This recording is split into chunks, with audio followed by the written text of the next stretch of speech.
Kenshin. Now, guys, Kenshin has a special place in my heart, specifically because it was the first anime I ever watched. Now, I didn't know what I was watching. All I knew that it was better than whatever else was on TV, right? And it was amazing. I couldn't tell what was going on, guys.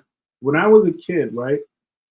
I'm from originally from Nigeria, West Africa, and our country we didn't have like access to 24/7. Even now, 24/7 electricity. So you kind of when there was no electricity, when there was no power, you kind of had to keep yourself, especially in those days.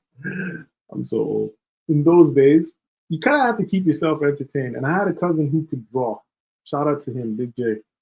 And he would, whenever he came over, I would tell him, "Oh, draw Kenshin, draw this guy," and he would literally draw them on a piece of paper. Right? He draw them on a piece of paper. I'd cut it out with like scissors, and then I just use that to play. Like that's crazy.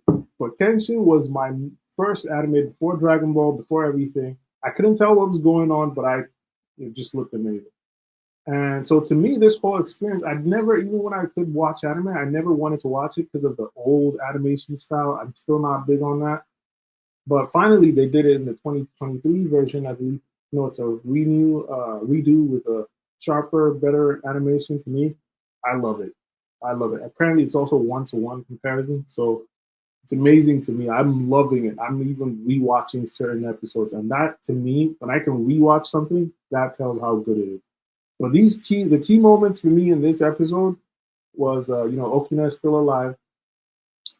It's not really any surprise there. I thought he'd die, but Kenshin is also not that dark, right?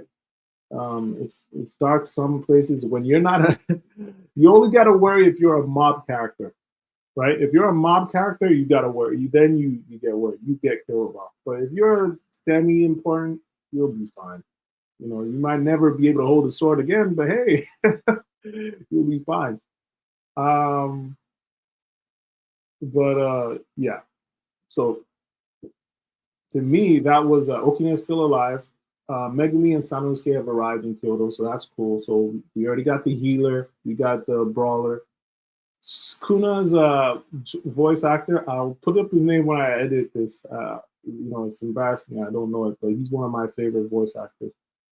And he's here, and he's also badass. He's also OP to some degree, right? The blind swordsman Usui, right? That's who I'm talking about. Sukuna, the guy who voices Sukuna from Jujutsu Kaisen, is the same guy who voices it.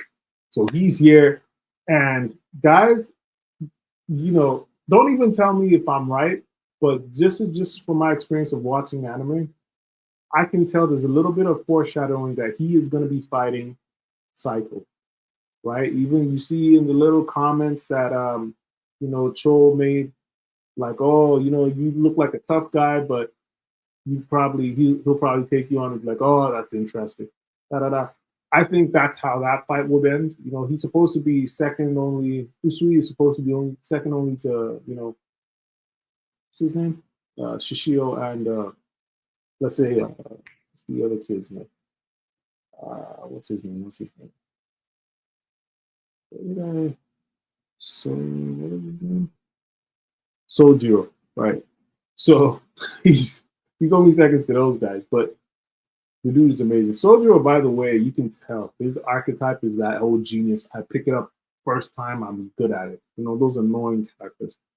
Or a double agent. I would not be surprised if he pulls that off. Like, it's just like, it's almost clear at this point. It's like, oh, get to the end. It's like, you know what? It's more interesting to be with you guys. I've been with Shishio and I tried it his way, da da da.